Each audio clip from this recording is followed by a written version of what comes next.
रामटेकच्या सांस्कृतिक महोत्सवाला सुरुवात 3 दिवस चालणार हा महोत्सव रामटेकच्या सांस्कृतिक वैभवासह पर्यटन क्षेत्राला चालना देण्यासाठी महोत्सवाचं आयोजन।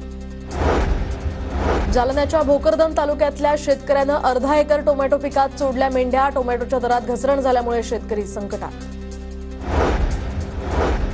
अमरावती जिल्ह्यातील 41,000 संत्री उत्पादक शेतकऱ्यांना दिलासा। संत्री गळतीच्या नुकसानीची 165 कोटींची मदत अखेर जाहीर।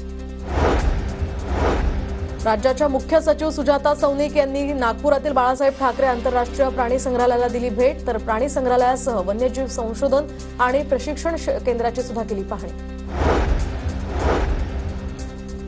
पंतप्रधान पीक विमा योजनेतील घोटाळा टाळण्यासाठी ई पीक पाहणी होणार बंधनकारक। तर राज्य समितीची महत्त्वपूर्ण शिफारस। 1 रुपयांऐवजी आता विमा उतरवण्यासाठी 100 रुपये आकारावे अशी ही सूचना।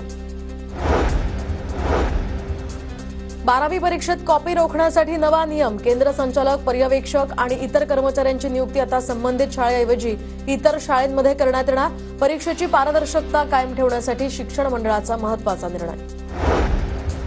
पुण्याच्या मंचर एसटी आगारातील रात्रीच्या एका बसचा पुढचा एक दिवा बंद। तर मंचर असाने या बसचा दिवा बंद असल्यामुळे अपघाताची शक्यता। वाहन चालकाचा एका दिव्यावर प्रवाशांना घेऊन प्रवास। वाशिमच्या मानोरा शहरातून वाहणाऱ्या अरुणावती नदीची दयनीय अवस्था। शेवाळ आणि घाणीमुळे जलप्रदूषण। प्रशासनानं उपाययोजना न केल्यास नदीकाठच्या नागरिकांना आंदोलनाचा इशारा। पुण्यात कोंढवा पोलिसांनी काढली दहशत माजवणाऱ्या गुंडांची धिंड। तर गोळीबार करून दहशत माजवणाऱ्या गुंडांची धिंड काढली। जुन्नर तालुक्यातल्या नारायणगावमध्ये बिबट्याचा 2 श्वानांवर हल्ला। बिबट्यानं शिकार केल्याची घटना सीसीटीव्हीत कैद। कंपाऊंड ओलांडून बिबट्याचा बंगल्यात प्रवेश। तर नारायणगावमध्ये भीतीचं वातावरण।